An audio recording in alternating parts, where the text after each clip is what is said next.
Hey everybody, welcome to Jazz Piano lesson number 5.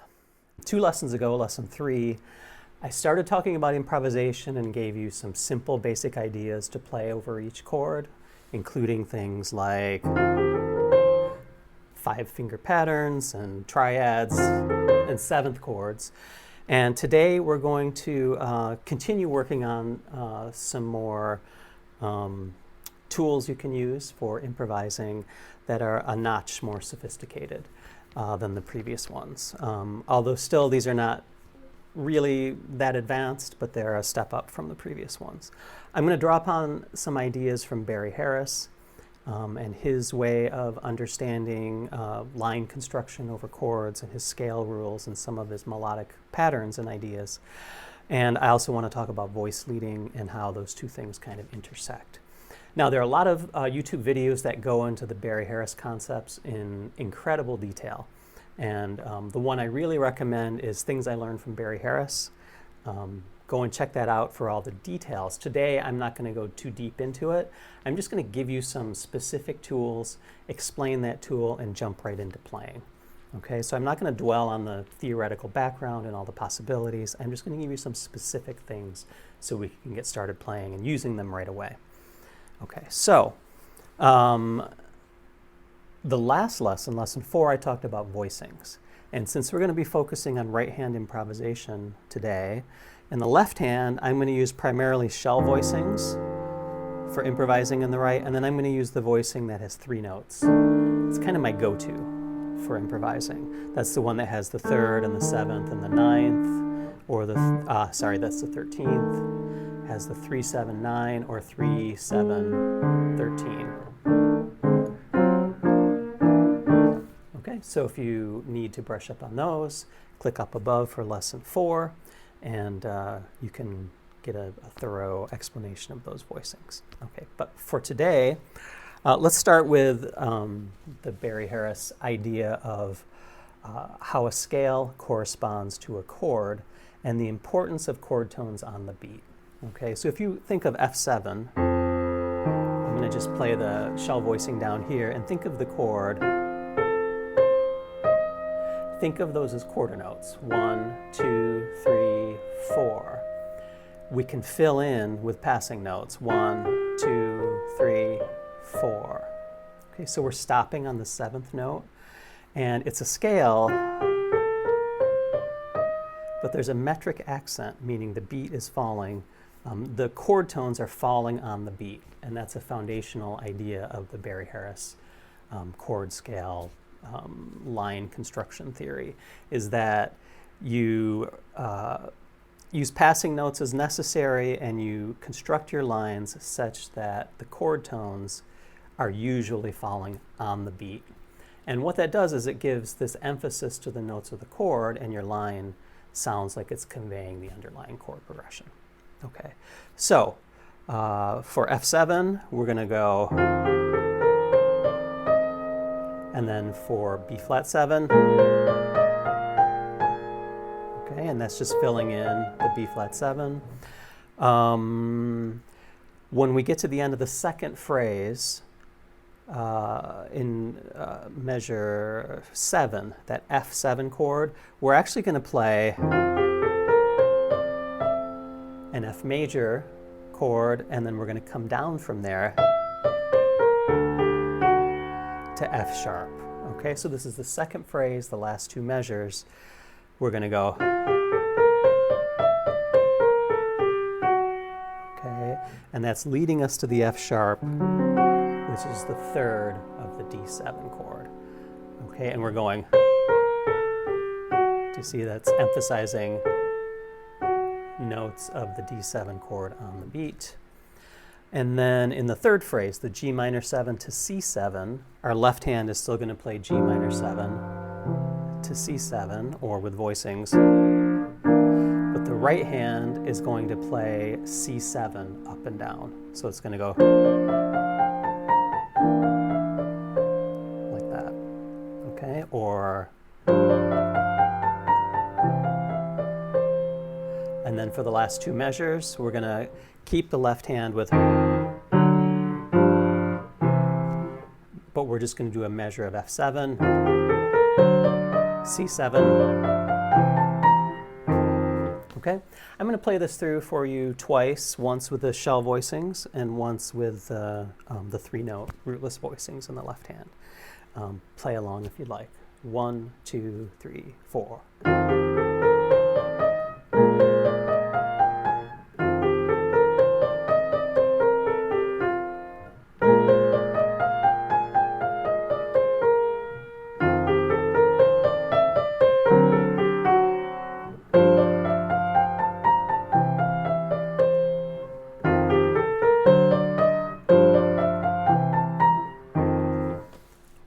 And again, when you're practicing these, I suggest you play relatively straight eighth notes rather than trying to swing it.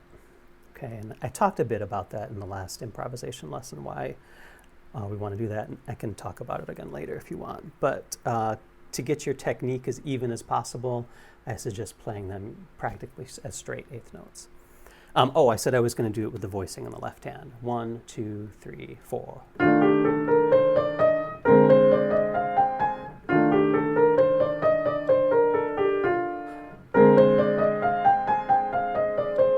F major, down to F sharp,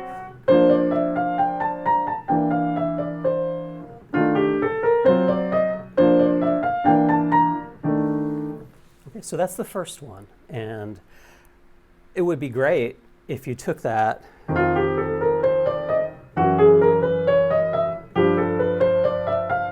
around all 12 keys. You could go around the circle of fifths.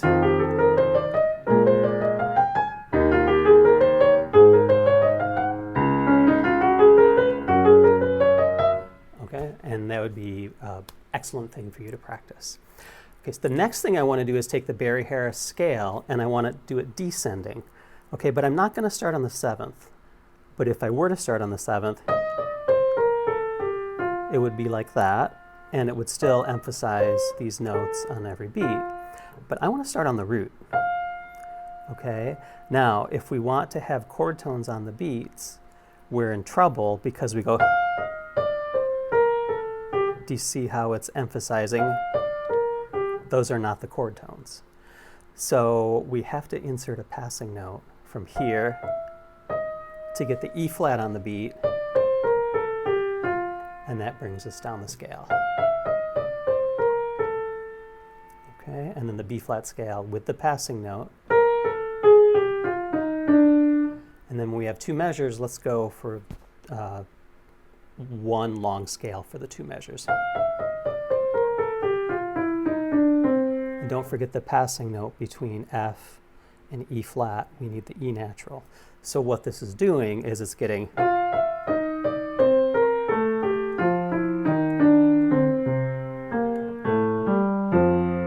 emphasizing those chord tones on the beats. Okay. When we do the F7 to D7, let's descend for F7. Switching to D. And then C7. Again, the passing note from C, B, and B flat. Okay? So first measure. Measure 2, B flat 7.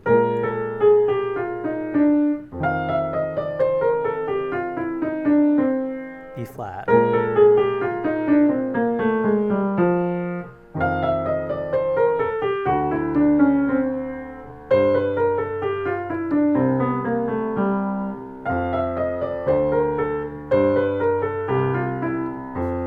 Okay, I'm going to do it now in time with the voicings in the left hand.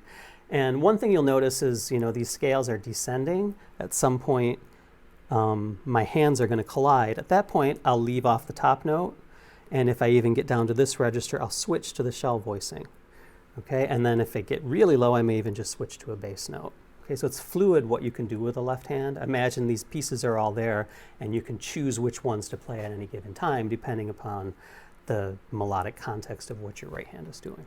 Okay, so here we go, in time. Play along if you'd like. 1, 2, 3, 4.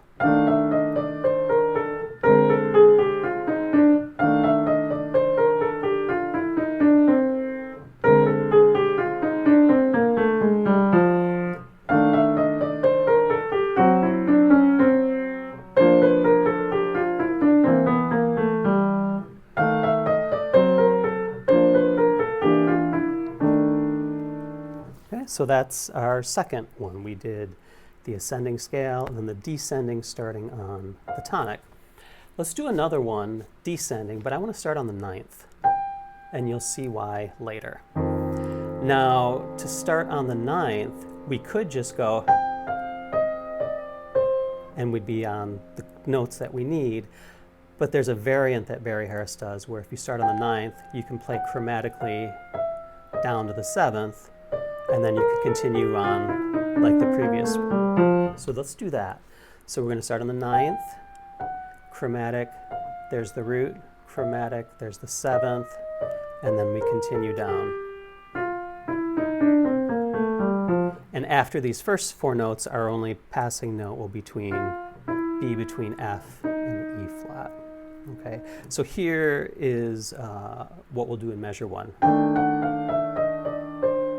Now the B flat 7, we're starting on the 9, which is C, chromatic down to the 7th, and then we're back to here. 9th, chromatic down to the 7th,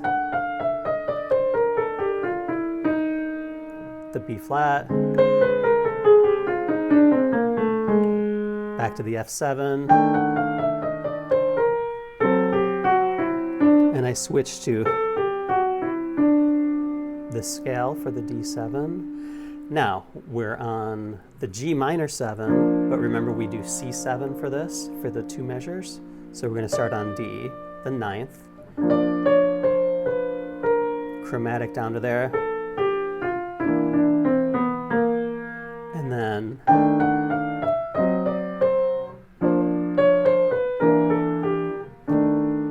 okay, let's try this in time. Play along if you'd like. 1, 2, 3, 4.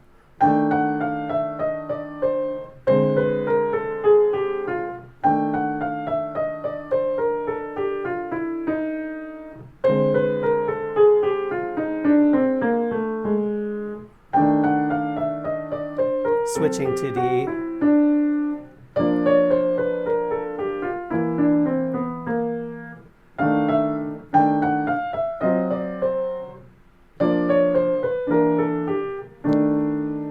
Sorry about the little mess up at the end there. Okay, so that's 3 scale things that we did. I would suggest taking these scales and just stick with one chord, and we could start up here.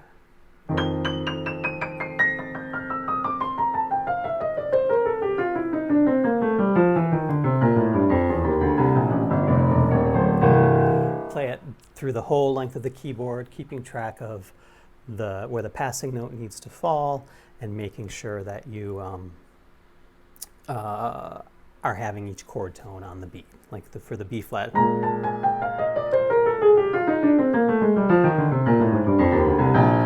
One thing that's kind of nice about this is since we have to insert this passing note, then our fingering becomes more regular. In fact, it's 4, 3, 2, 1, 4, 3, 2, 1, 4, 3, 2, 1, 4, 3, 2, 1. It becomes a little easier because you don't have to keep track of this pattern of 3 and 4. It's all 4s. Okay? All right, so the next thing I want to talk about is similar to what we did last time, where we did the arpeggiation of the chord. We went 1, 3, 5, 7. This time, however, we're going to go 3, 5, 7, 9 on each chord. Okay, so we'll go, and for the B flat 7, we're going to the 3rd, 3, 5, 7, 9. For the D7, 3, 5, 7. For this one, we want to do the E flat on it as the flat 9. And I'll explain this more later, but the big reason is because this is going to G minor, and G minor has an E flat on it. Okay? So for the D7, for the B flat minor 7, C7. Okay, so we can play through this in time. We'll do this rhythm.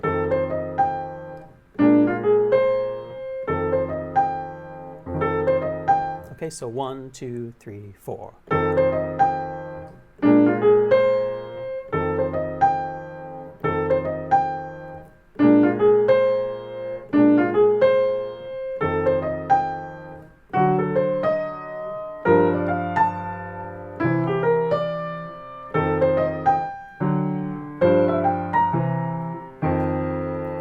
And in those last two measures, you can just do the F7 for measure 11 and C7 for measure 12 and go. Okay, or if you want, you could do.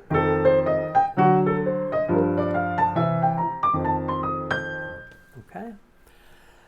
All right, so that's our next thing. Now we're going to add on to that. We're going to add to the first note, the 3, we're going to do a pickup note, okay, a chromatic lower neighbor.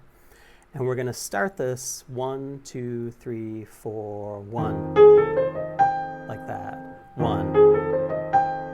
So for the B flat, 3, 4, 1.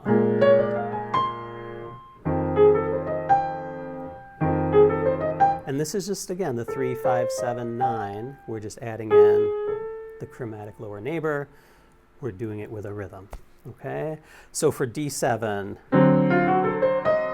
for B flat, or G minor 7, C7,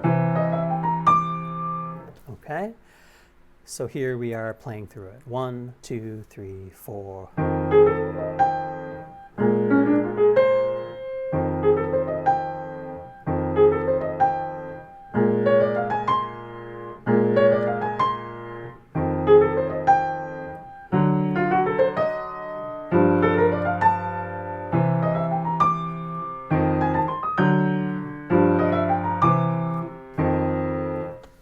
Okay?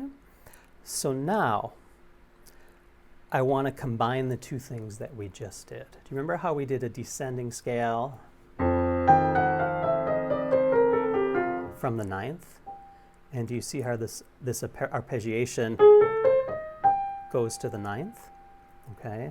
We're not going to do this in the form, but what I want to do, if we have F7, we're going to do the pickup, 3, 5, 7, 9, and then continue down with the scale.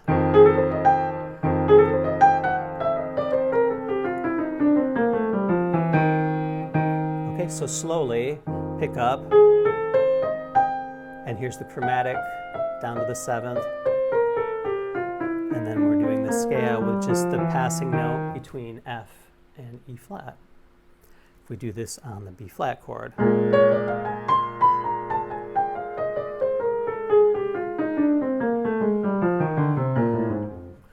On the C7.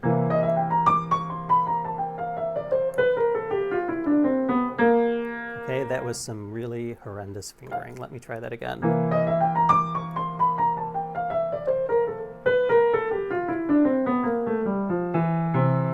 Okay. All right, so now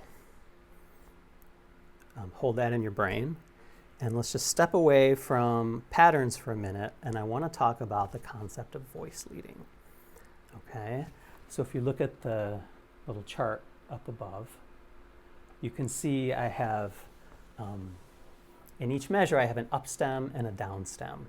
And you see the up stem notes are all stepwise. So if we look at the up stem, and I'm going to do this with a shell voicing, 2, 3, 4, 1, 2, and then I'm doing the up stems, 3, 4. We go to C.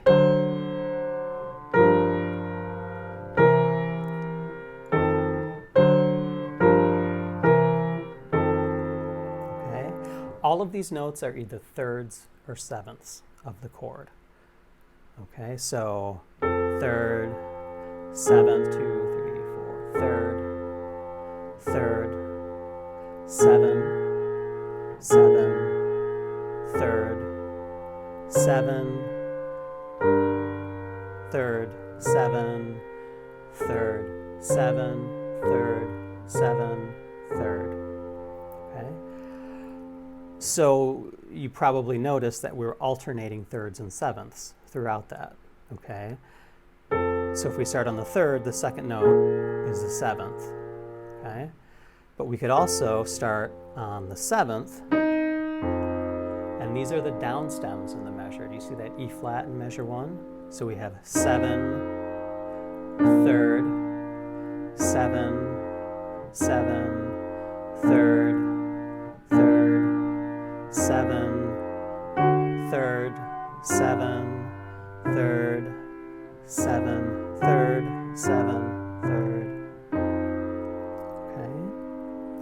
So think of these like the structural underpinnings of the harmony. These are the most important notes.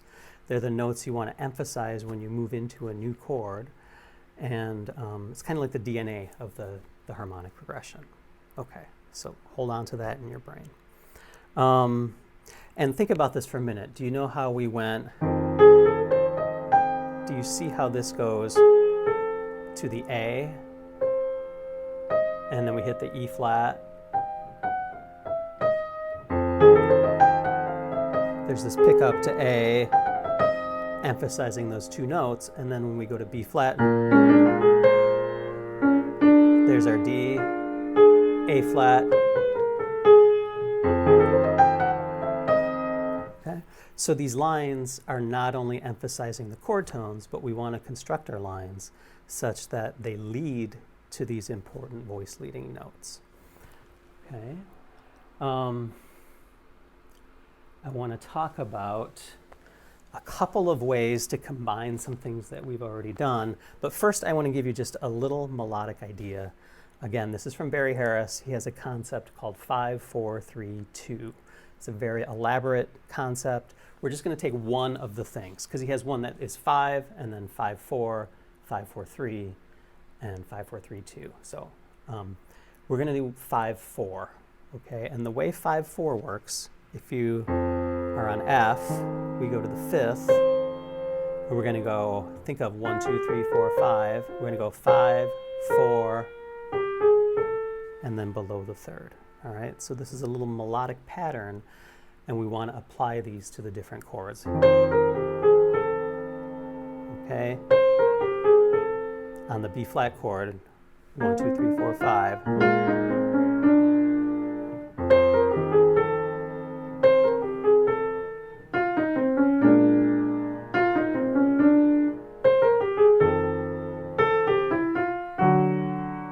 Okay, we're not going to do it on the G minor 7. It doesn't work on that one, but on the C7,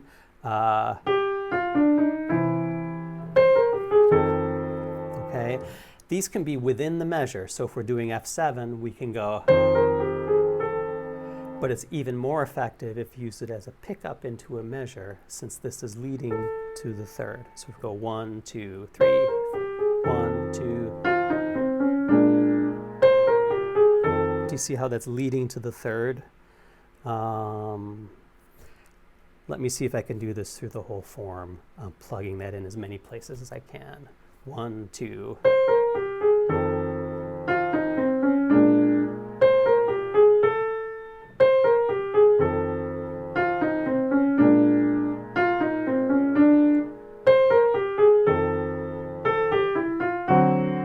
Okay, it doesn't work on the G minor 7, but then on the C7.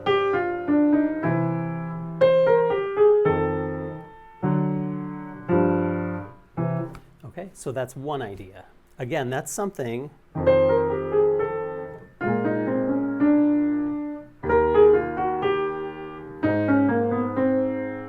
want to do this in all 12 keys at some point. Okay, so check this out now. We can combine everything we've done so far. We have the scale, we have the arpeggiation, we have the pickup note, and now we have the idea of moving into an important voice leading note on the downbeat of the measure. So imagine we're on F7 in measure 1, and we want to go to B flat in measure 2. We could do this. Do you see how I've ended up on the D? And all I did to do this was I did the pickup up to the 9, and I adjusted my half steps, so I ended up D on D right here. So for that one, I did the walk down from the 9.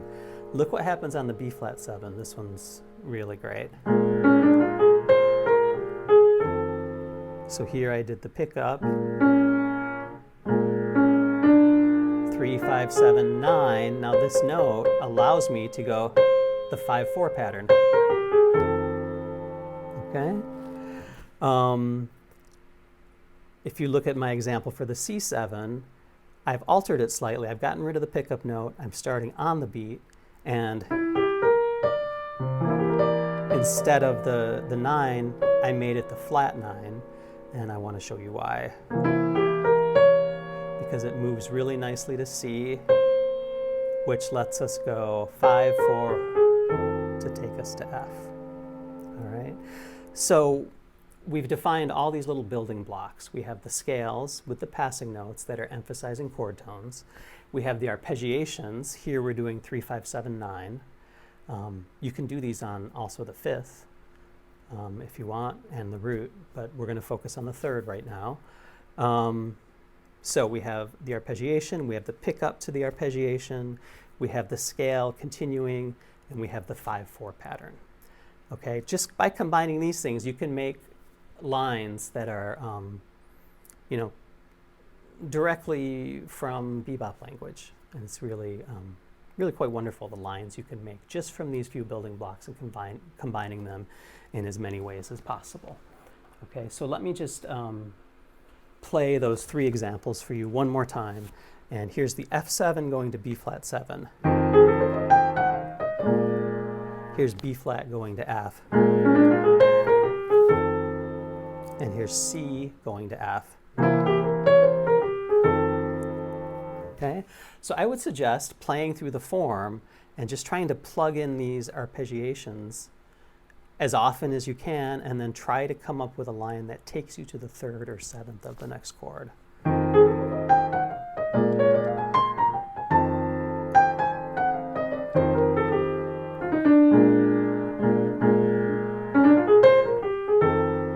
Okay, and that's going to give you a lot to work with.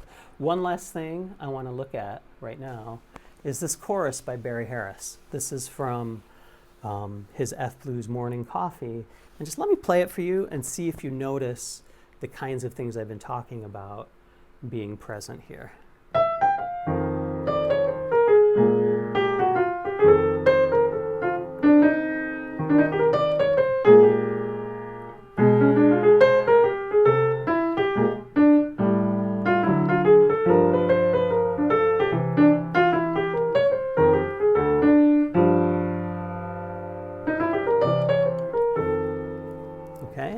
You probably noticed a lot of those things, right? So let's just go through it bit by bit.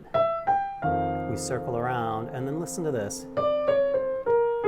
See how we did this descending scale leading us to the 7th, and then we get this little melodic turn, which takes us to the A, the 3rd. Now watch this. Takes us there now. And here's the one that I played earlier.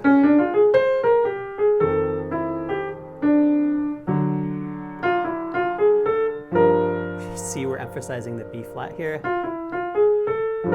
That's the voice leading note for this spot. And the F is the voice leading note, goes to the E over the C7, and look at this. That's the other example I gave you. And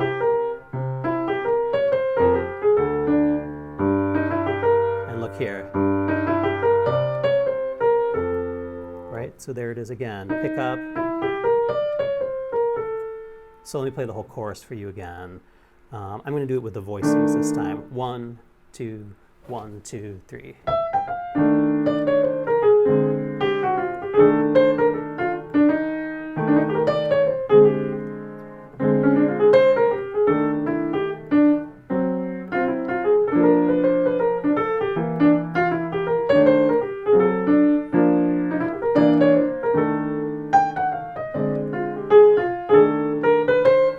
And it continues on from there.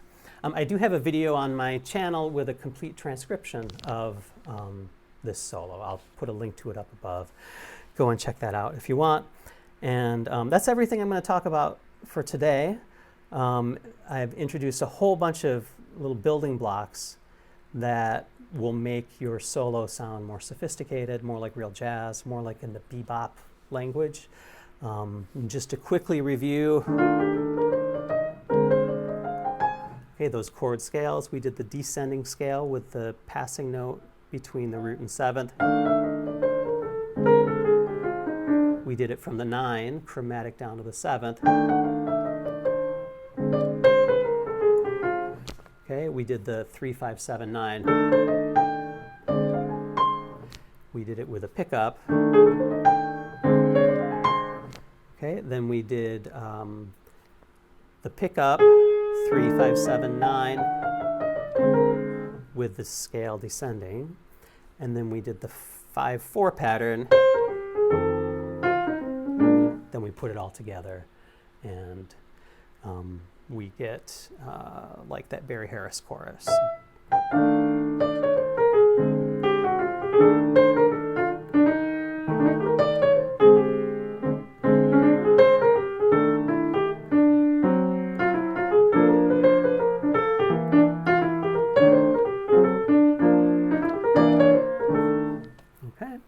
So listen to those recordings. You'll start picking up these patterns, play around, and I think you'll be surprised at how quickly these sounds can start showing up in your improvising.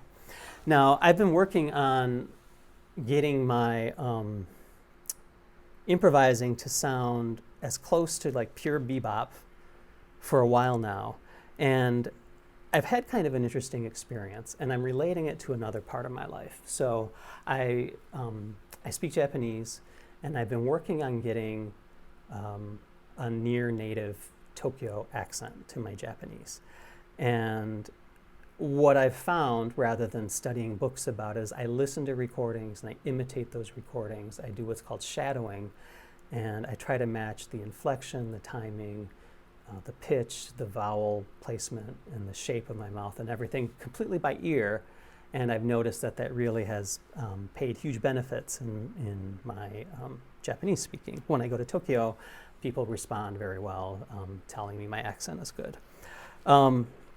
So what I've done to sort of take that idea is I will take a solo, like the Barry Harris solo, and I'll just kind of play through it and get those sounds under my fingers. And it's kind of like I'm listening to a native speaker and mimicking them and shadowing them, and then I put it away and I improvise, and I find my lines are influenced by those things that I had just practiced. Even if I'm not consciously saying, I'm going to take this motive and do this with it, you know, just like when I'm trying to pick up an accent, I'm not analyzing the phonetic makeup and the IPA and all of that. It's more intuitive and it's more flow-based, and I found it is working really well for me both in language accent and in picking up bebop style. So just thought I'd share that in case that resonates with anyone. So that's what I'm covering in this lesson. Really, check out that Barry Harris thing. It's going to give you a bajillion ideas about what to do, and I'll link it up top again with my transcription. It's really a fantastic recording. Okay, so next time, this was lesson 5. This was our second one on improv. Next time I want to talk about bass lines. So I'm going to, we'll take the voicings in the right hand and we'll add in.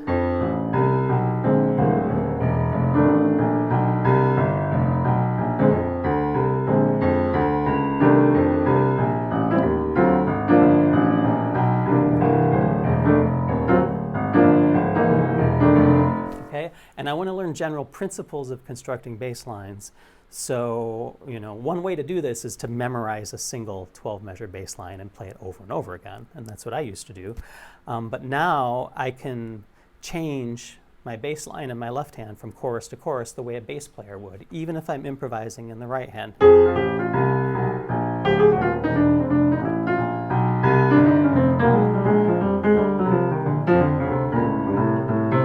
Right? So that's a whole nother level of challenge and things to practice. But that's going to be the next lesson.